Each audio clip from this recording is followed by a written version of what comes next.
We have all seen the footage.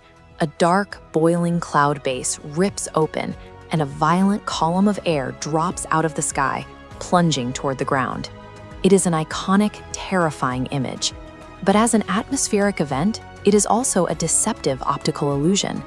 For decades, the meteorological consensus held that tornadoes formed high up in the mid-levels of a thunderstorm and slowly spun downward. Researchers called this the dynamic pipe effect. The assumption was that strong rotations several kilometers up would generate a localized low-pressure vacuum, pulling air up from below and forcing the rotation to build downward over 5 to 10 minutes until it hit the dirt. To test this, researchers deployed the Raxpol radar system, a mobile unit capable of capturing complete 360-degree volumetric scans in just 2 seconds. During the massive 2013 El Reno storm in Oklahoma, they aimed this precise hardware right at the lowest 30 meters of the atmosphere to see what was happening along the boundary layer. This chart plots rotational velocity over time. The Raxpol data revealed something that directly contradicted the old models. The radar picked up a violent rotation down near the surface, and that ground-level wind hit tornadic strength a full minute or two before any visual funnel descended from the cloud base. There was absolutely no descending signature from the mid-levels. To understand how these storms actually build their destructive power, we have to ignore the visible cloud funnel completely. The true engine of a tornado is an invisible system of fluid dynamics organizing right at the surface. Every tornado requires a parent thunderstorm, but the vast majority of severe tornadoes require a highly specific, organized structure known as a supercell. Building a storm of this magnitude requires immense buoyant energy in the atmosphere, quantified by meteorologists as convective available potential energy, or CAPE. When a pocket of warm, moist surface air is significantly lighter than the cold air above it, it accelerates upward. High CAPE environments create the explosive, sustained vertical updrafts required to keep a supercell alive. Kinematic wind shear provides rotation, generating invisible, horizontally rolling air tubes near the surface. The updraft acts like a vacuum, pulling the tube upward and tilting it vertically.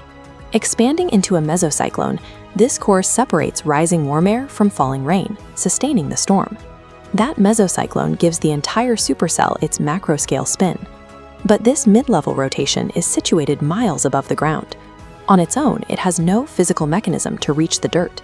Even with a perfect mesocyclone in place, observational data shows that only about 20% of supercells successfully produce a tornado. Getting that rotation to the ground requires a highly localized sequence of triggers at the microscale. The decisive mechanism is the rear flank downdraft. As the supercell generates massive amounts of precipitation, the falling rain and hail drag the surrounding air down with it, creating a descending curtain of air at the back edge of the storm. If that descending curtain of air is excessively cold, it hits the ground like a dense block of concrete, surging outward and choking off the warm air inflow the storm needs to survive. But if the rear flank downdraft remains dynamically warm and buoyant, it can ferry the storm's rotation down to the surface without killing the main updraft. At the ground, the warm downdraft generates intense lines of horizontal surface spin called vorticity rivers. These parcels hook inward toward the storm core, where the mesocyclone sucks them violently upward, stretching the horizontal spin into a constricted vertical tornado. This intense rotation starts at the surface before you can see it. But as the vortex tightens, the localized pressure inside drops significantly. That sudden pressure drop lowers the condensation threshold of the air. Ambient moisture instantly condenses into a visible cloud, making the already spinning wind field visible from the top down. The classic image of a funnel reaching out of the sky is backward. A tornado is an invisible vacuum mechanically stretched from the dirt upward, masking its true bottom-up physics with a localized cloud illusion. Because extreme rotational velocity universally destroys traditional terrestrial meteorological instruments, scientists rarely capture direct internal wind speed measurements of a mature tornado. Instead, meteorologists have to deduce the intensity post-impact.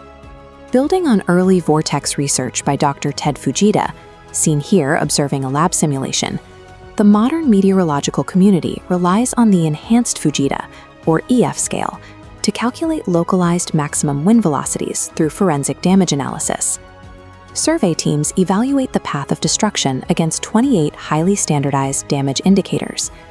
The scale correlates the exact degree of structural failure, like whether a swept-clean foundation belongs to a poorly anchored mobile home or a heavily reinforced commercial building, to highly calibrated wind speed limits.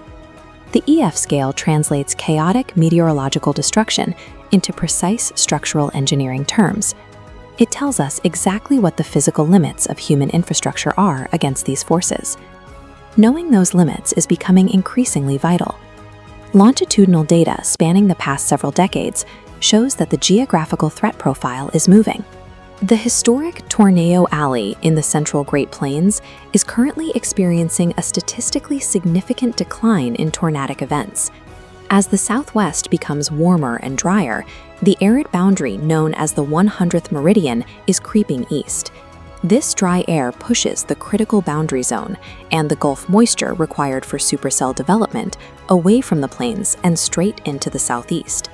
This spatial shift places denser populations and higher concentrations of vulnerable manufactured housing directly in the path of the storms.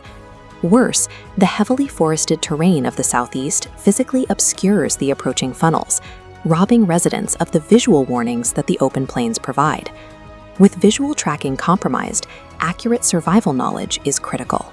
Yet many people still rely on deeply flawed instincts, primarily the lethal highway overpass myth, the widespread belief that seeking refuge beneath a concrete interstate bridge provides structural sanctuary from the wind.